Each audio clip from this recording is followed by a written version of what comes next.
let's clap it up. Shalom, Israel. We are the Israelite School of Universal Practical Knowledge, started out of 1 West, 125th Street, Harlem, New York, where we are led by the amazing Commanding General YAHANNA. You understand? And today is Wednesday. This is the ISUPK Port Arthur / Beaumont Wednesday Law class, where we go over the scriptures in our book.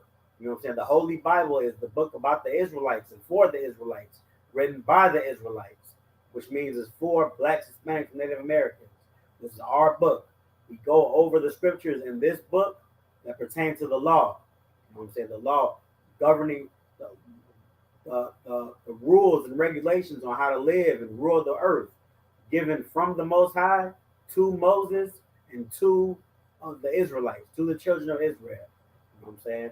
That they were only for us. The laws, statutes, and commandments were not given into any other nation of people. It says it in Deuteronomy chapter 4, I believe. It explains how the other nations will look at us and say, these are a great and wise people. You know what I'm saying? Because they do certain things. They do things that they don't do certain things, and they do other things. You know what I'm saying? They don't eat these things, and they eat only these things. You know what I'm saying?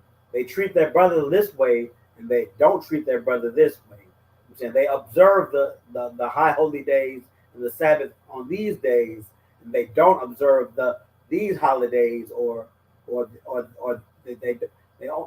they only respect and serve one God and their God. You know what I'm saying? And for that, they are wise and understanding people. They do things a little bit differently. That's what we're going to get into today. The name of today's class is the Law of Brotherhood. We're going to go in. We're going to go through how pretty much the law, statutes, and commandments, all in the Old Testament. The law, statutes, and commandments, the law of Moses was pretty much there to promote brotherhood. You know what I'm saying?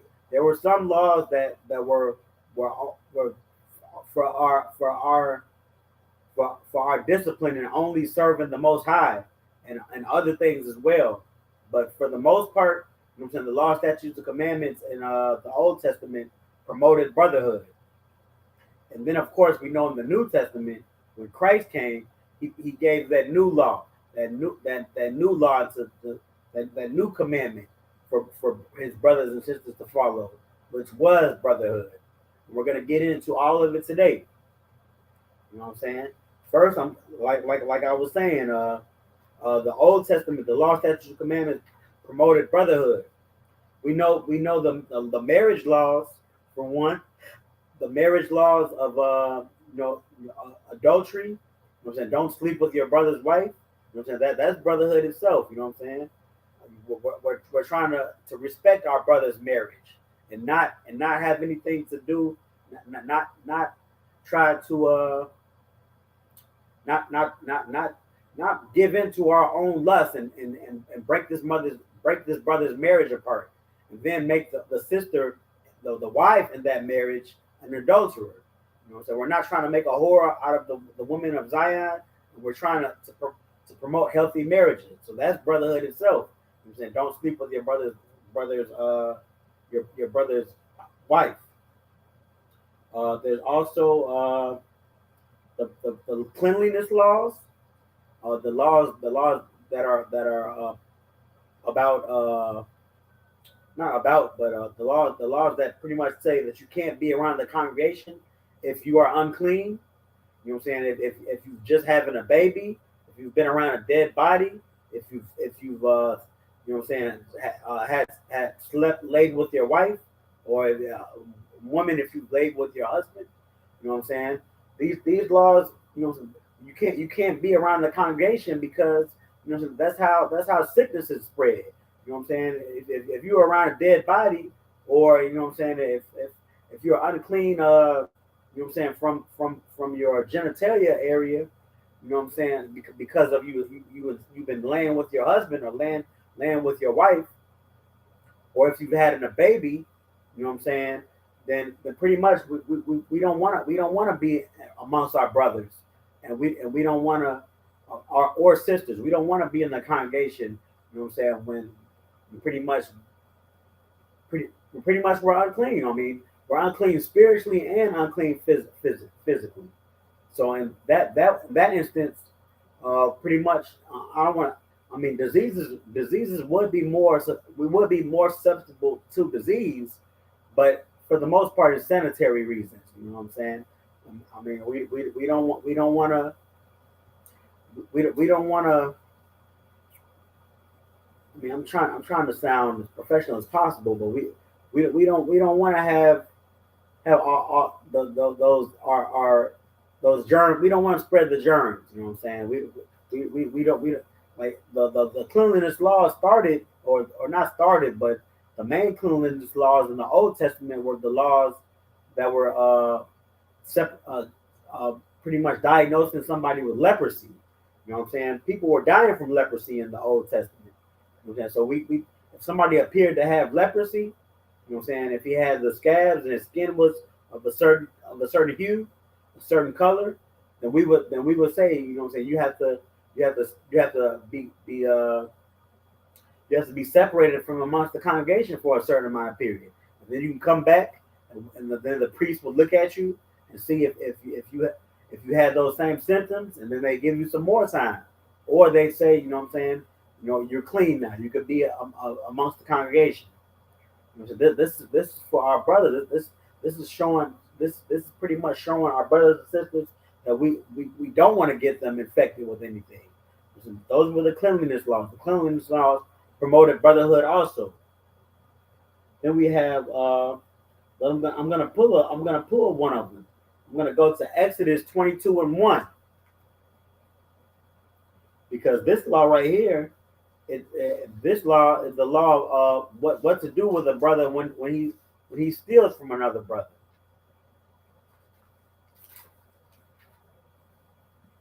So this is the book of Exodus, chapter 22, verse 1.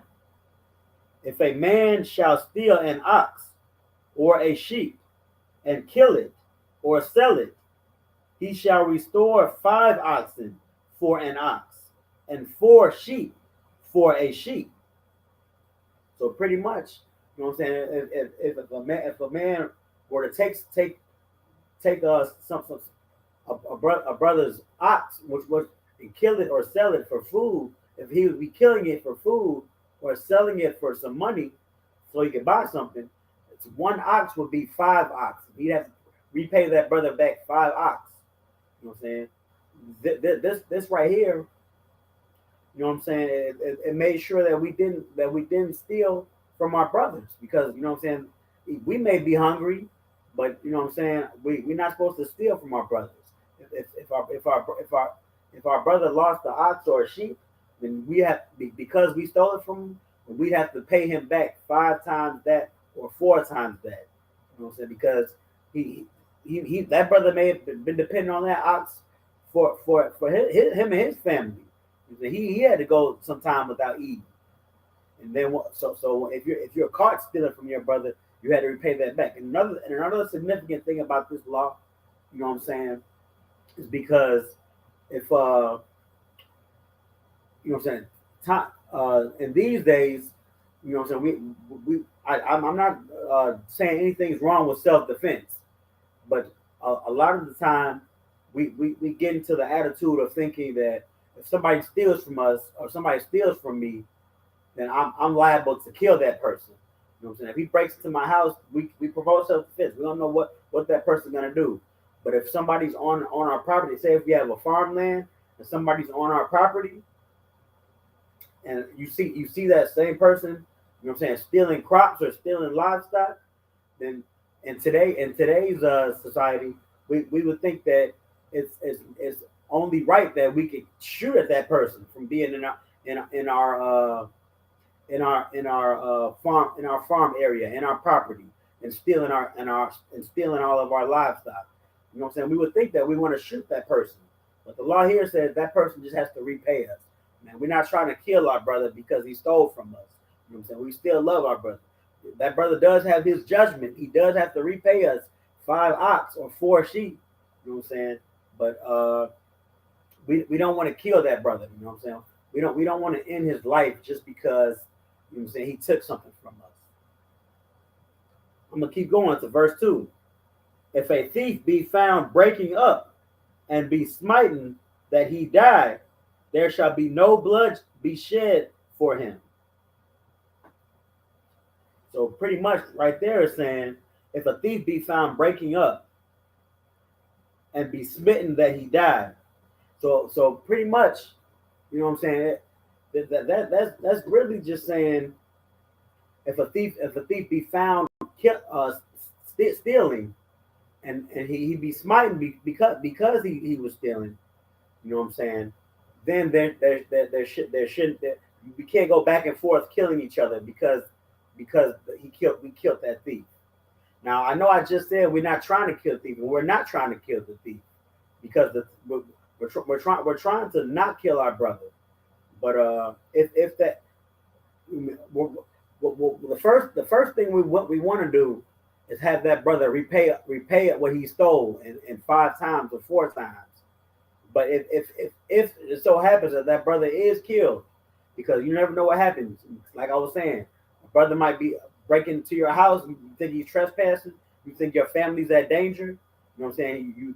He might just be trying to steal something to feed himself, and then you kill that brother. You know what I'm saying? There should be no bloodshed after that. That brother was doing something wrong and he got caught, and what happened to him happened to him. But there can't be no more bloodshed after that. So that's for being a thief. Also, we have laws, statutes, and commandments that promote brotherhood as far as business. Like if a brother gets a loan from you, then you can't put interest on that loan on your brother. And there's a law that says that. I'm going to go to it now. It's Leviticus 25 and 35. So we're going to Leviticus 25 and 35.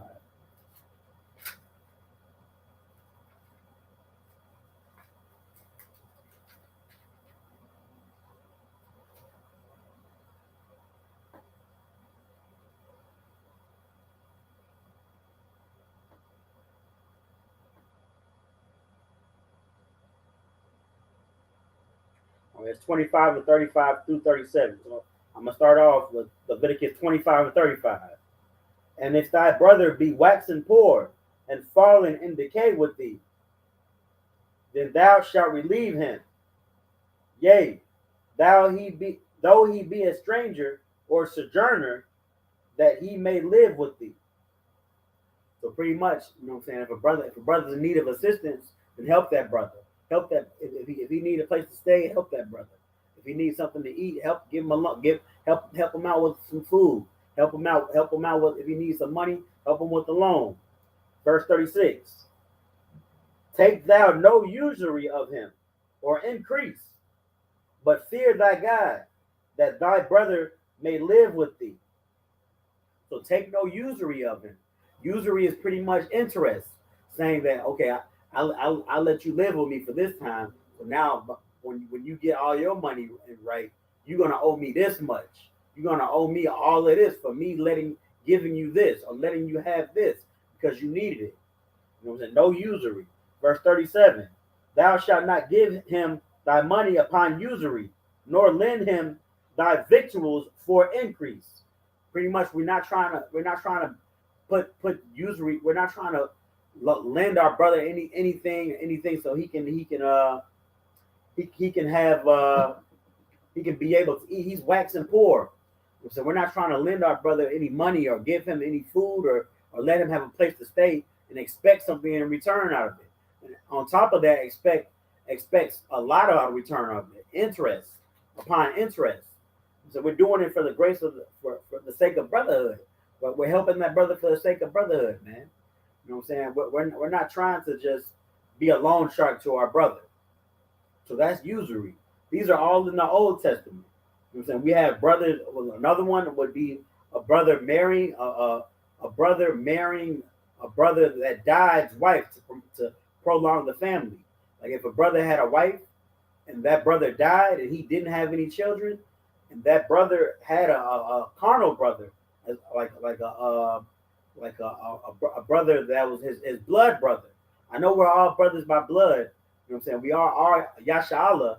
In this instance, I mean they have the same father. These brothers came from the same immediate family. If it's two brothers that come from the same immediate family, and one brother dies before he gives his wife or has children with his wife, then the law says that the brother should marry that wife, so he can promote the children and get the children, get children with that wife in with his last name.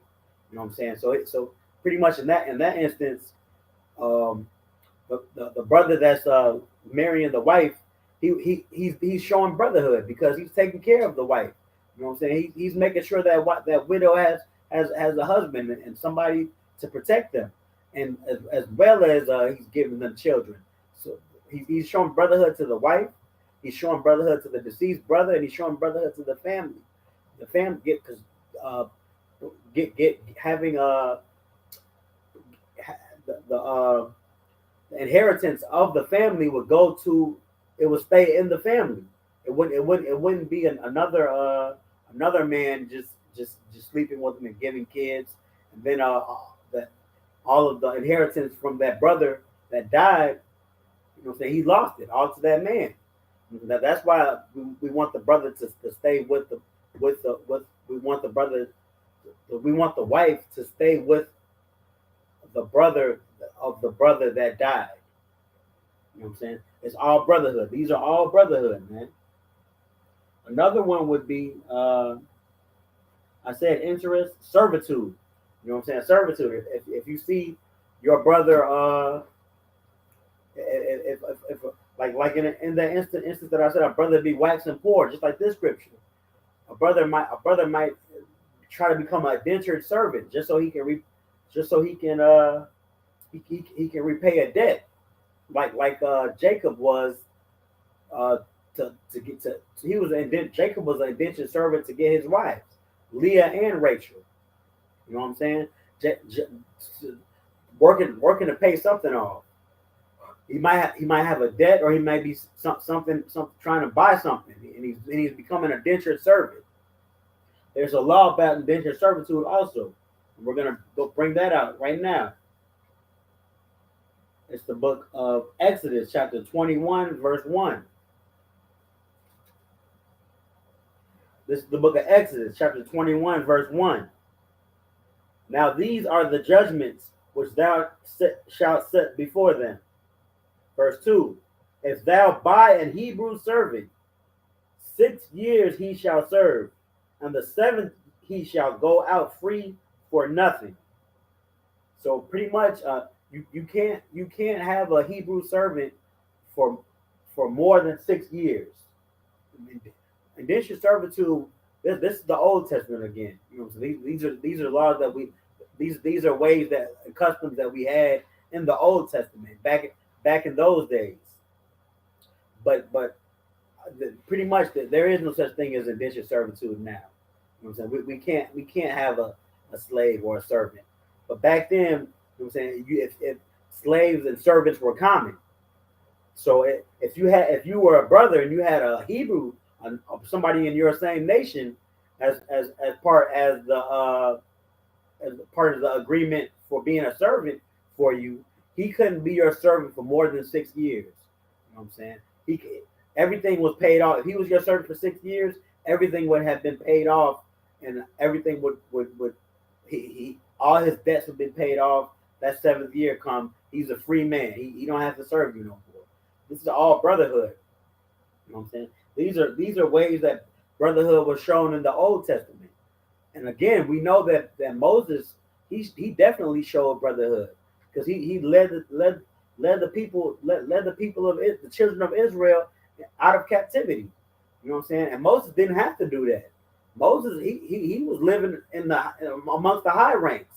Moses was living with the Pharaoh. He was adopted by the Pharaohs, and Moses was living lavishly. But he saw that his people were they needed help. So he was able to Moses decided he wanted to sacrifice all of that. he knew that they were heathens, and he knew that those same heathens had his people in captivity, and a grueling captivity also.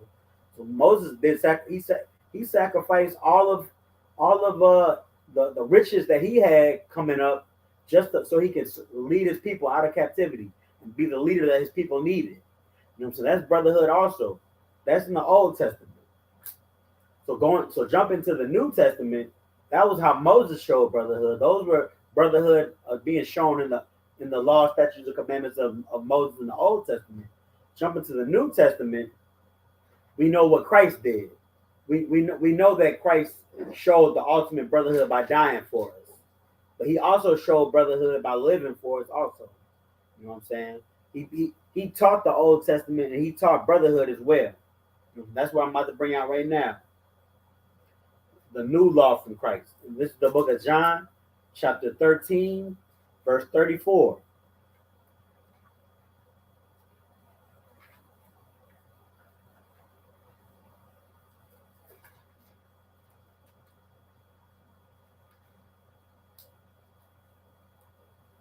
All right.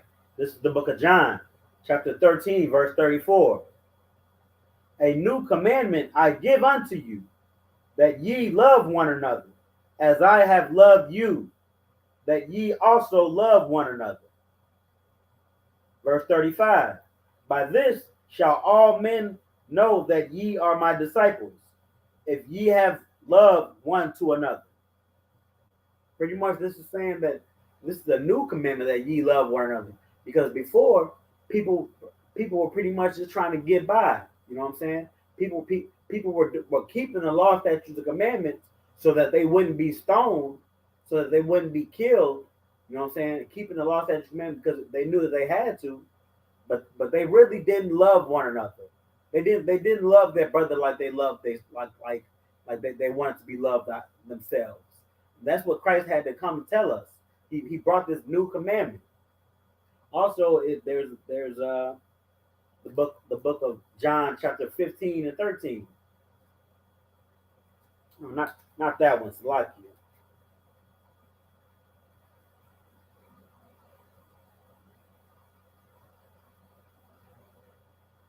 Salakia. Give me 1 second.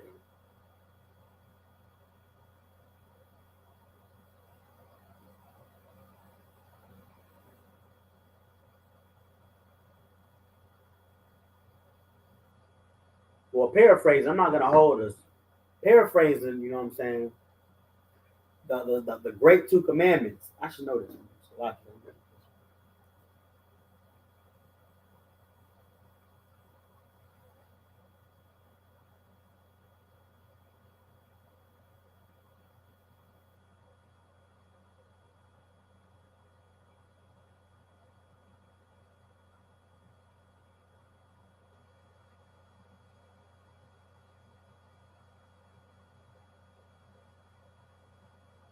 No, I'm not trying to go to the great two commandments. Salakia. I'm trying to go to Matthew 22 and 34. Because we're talking about a new commandment right now. The great two commandments, I can paraphrase that while I look for this. But the great two commandments, that's one of the disciples coming up to Yahushua. He's asking him, what's the most important commandment of them all? He says, first, the most important commandment is to love the Most High and serve Him with all thy mind, all thy soul. And the second great commandment is to love thy brother like you love thyself. So pretty much the second greatest commandment out of all of the commandments. There's over 613 laws, statutes, and commandments. And the second greatest one is to love your brother. The first one is to love the Most High and serve Him, and the second one is to love your brother or love your neighbor like you love thyself. But right now, I'm trying to bring out the new how Christ was bringing out loving your brother as a new commandment, as something that wasn't done before. And it's Matthew 22 and 34.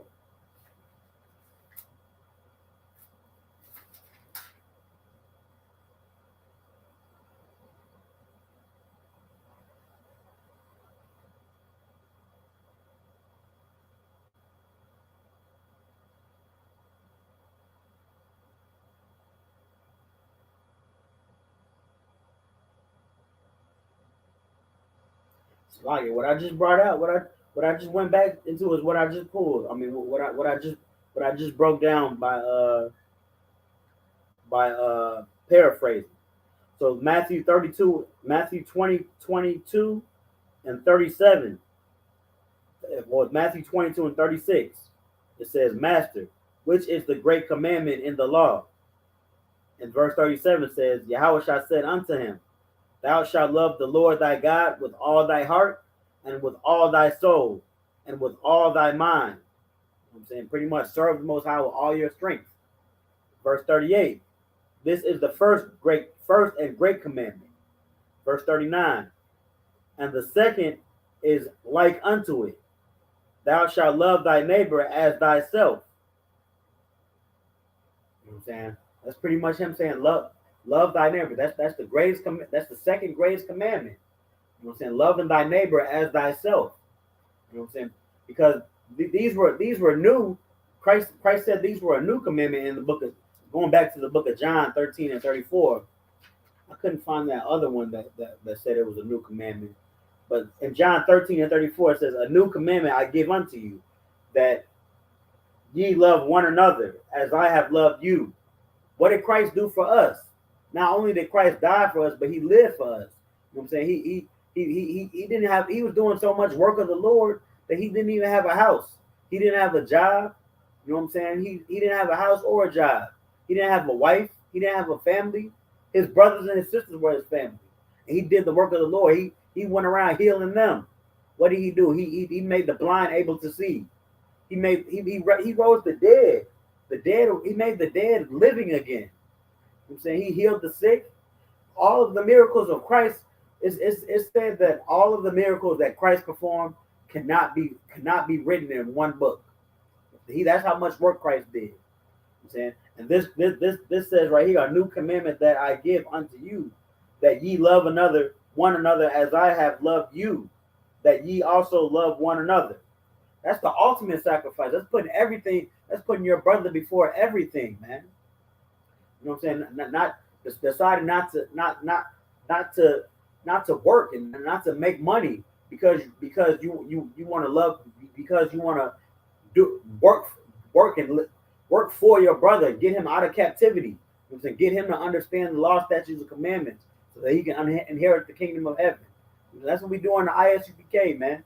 I know we have slaves, and I know we have wives, and I know we have families. You know what I'm saying? We may even have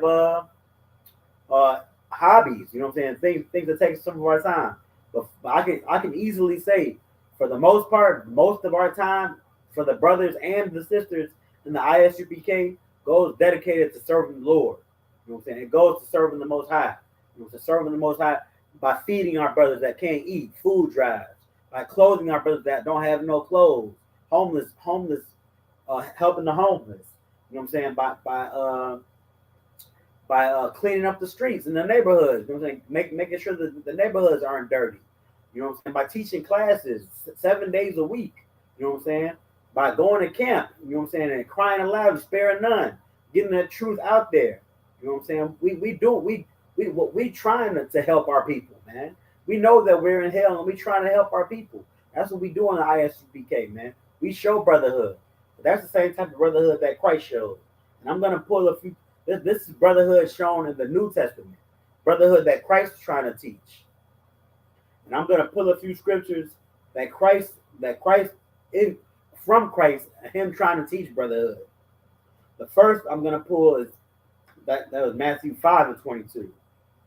That might have been the one that I was looking for. So we're going to go to it.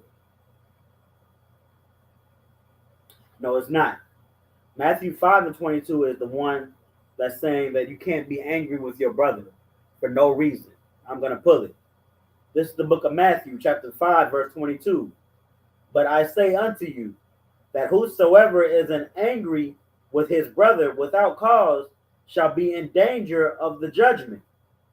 Without cause. You're angry with your brother for no reason at all.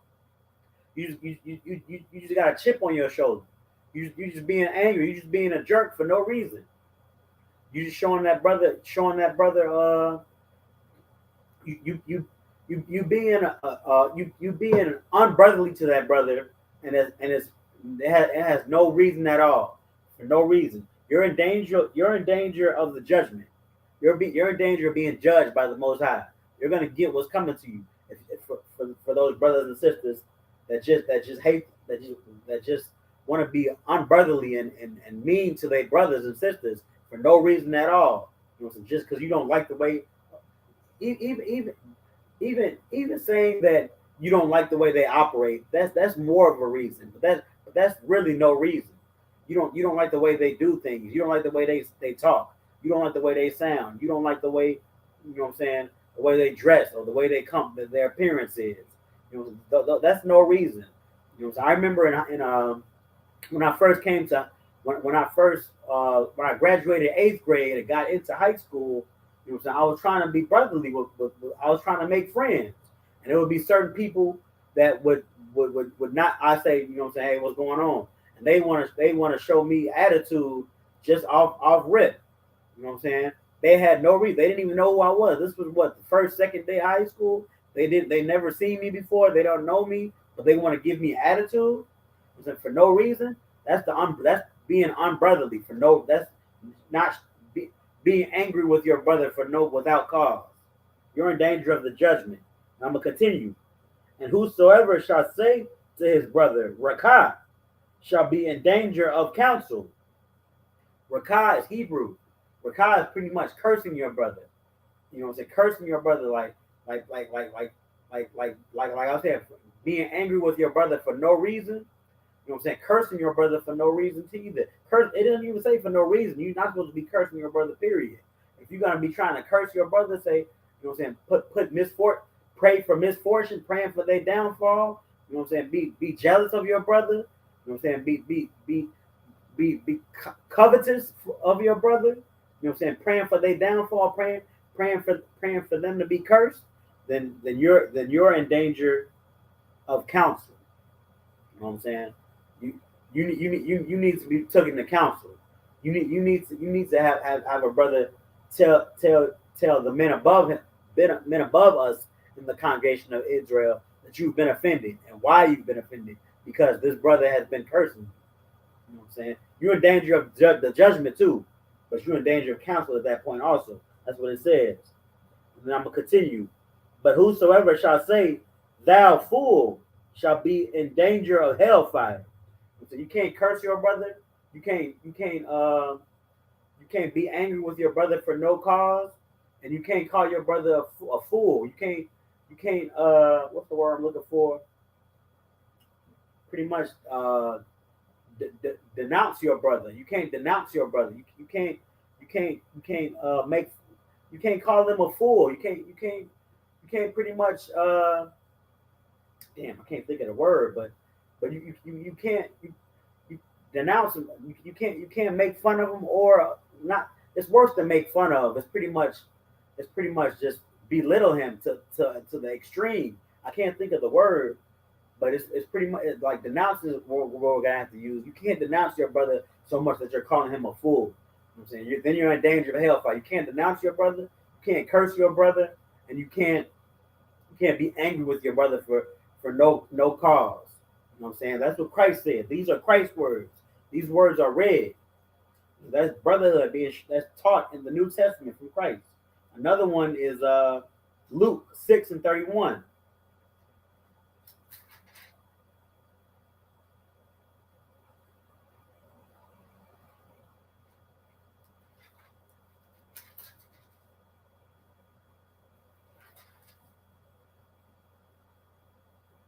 This is a simple one.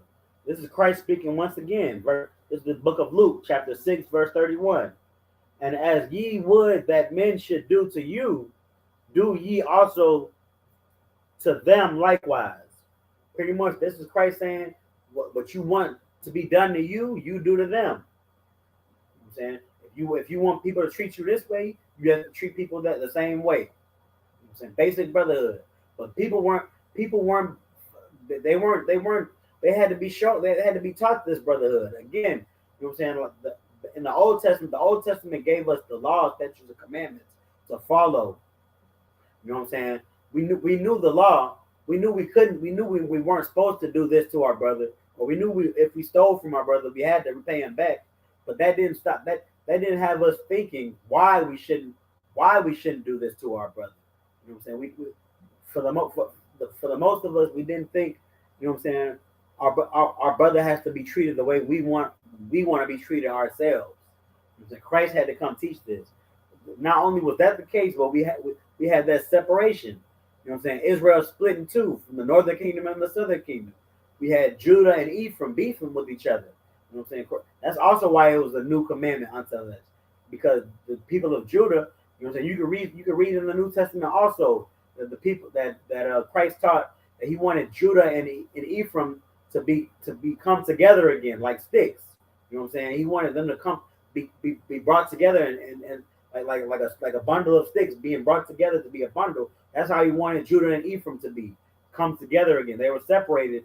He wanted the northern kingdom and the southern kingdom to come back together, show brotherhood, man. You know what I'm saying? Lastly, I'm gonna bring one last scripture of Christ teaching brotherhood in the New Testament, Matthew 25 and 40. This might be the one that we were looking for. Didn't have the time to. I'm hoping it is.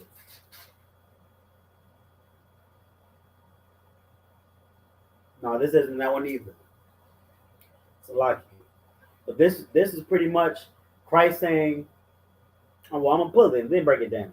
This is the book of Matthew, chapter 25, verse 40.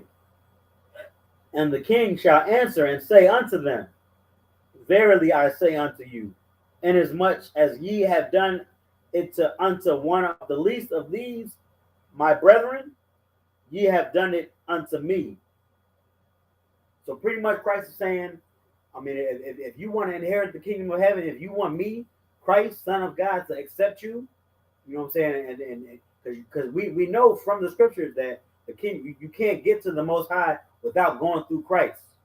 So if we want Christ to accept us, Christ in this scripture is pretty much saying, you clothe my, you. It goes on.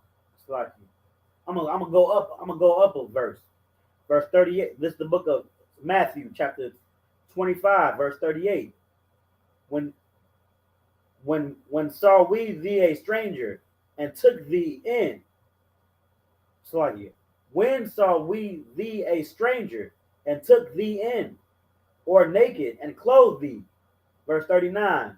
Or when saw we thee sick or in prison and came unto thee? Pretty much this is saying this is Christ talking to he's teaching right now. He's saying when did you take me in when I was sick, or when did you come visit me when I was in prison? When did you clothe me when I needed clothes? And then on verse 40, and the king shall answer and say unto them, verily I say unto you, inasmuch as ye have done it unto the least of these my brethren, ye have done it to me. He's saying when you done it to the low people, the brothers that pretty much didn't have nothing going on for themselves. When you clothe that homeless man, when the I.S.U.P.K when the I.S.U.P.K gave clothes to the homeless people at camp, when they gave food to the homeless people that didn't have no food at camp. You know what I'm saying? When we did it to them, when we did it to the least of brethren, then we did it to the king as much. We've done it to him as well. We've done it to Christ also. That's how you not the only way to secure to make your election sure with Christ, but that's a good way. You know what I'm saying? Taking care of the least out of your brethren. You know what I'm saying? Showing brotherhood to the least of brethren, because that's how you show brotherhood to Christ. You know what I'm saying? That's how brotherhood was shown in the Old Testament and in the New Testament. You know what I'm saying? Moses showed brotherhood by sacrificing. You know what I'm saying? What he had going on, he could have just been a rich Israelite under Pharaoh, but he didn't want that, because he didn't want the oppression of his people to continue. So he sacrificed. He gave up all that. You know what I'm saying? He didn't care about that. He cared about his people escaping captivity. That was a sacrifice that Moses showed. That was brotherhood that Moses showed. Also, the law, statutes, and commandments in the Old Testament that promoted brotherhood. Don't sleep with your brother's wife. Don't steal from your brother. You know what I'm saying? Don't put usury upon your brother. You know what I'm saying? Don't charge your brother interest when you're giving them something. You know what I'm saying? That most of the law, statutes, and commandments, not all of them, but most of the law, statutes, commandments, and the law of Moses and the Torah promote brotherhood. And then we have the New Testament also. You know what I'm saying? The works of Christ and the teachings of Christ. You know what I'm saying? So brotherhood is part of the law. You know what I'm saying? You can't get around not trying to love your brother. So with that, you know what I'm saying, I'm gonna close out class. I'm gonna get to the security announcements.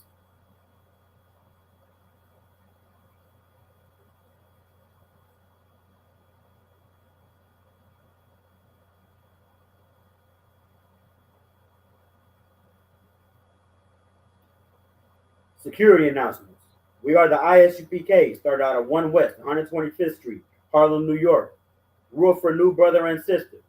When a new brother or sister comes to the school, they are off limits for 6 months. They are to be saluted only. They are here to shed themselves of the world. If they need transportation, the teacher will arrange it. After 6 months, if a brother or sister has an interest in a particular person, he or she must get permission from the head to speak to a brother or sister. There is another 6 months in which the brother and sister will court each other. After this 6-month period, the brother and sister will get permission from the head to marry. Tithes, which is a commandment in the book of Numbers, chapter 18, verse 21, and the book of Malachi, chapter 3, verse 8 through 10. Means tenth in the Hebrew, ma'asharah. 10% of every penny of any increase the Lord gives you. Give to Treasury Department or teacher. Priest fund, free will offering for priests, not mandatory, whatsoever amount you would like. Upcoming Holy Convocation, Feast of the Dedication, Hanukkah, 25th day of the 9th month by the space of 8 days. Thursday, the 7th of December, 2023, for 8 days. First Maccabees, chapter 4 and 52 through 61. If anyone wants to be a trooper in the school, start wearing all black, boots, shirt, pants, headband, or scarf. That concludes security announcements. All right, I must give a salute to the brothers, men of Israel. Shalom, Yahweh Ba'Shem, Yahweh Shah Barakatam. Sisters, Shalom, Yahweh Shamar Elatan Ba'Shem Yahweh Shah. With that, Shalom.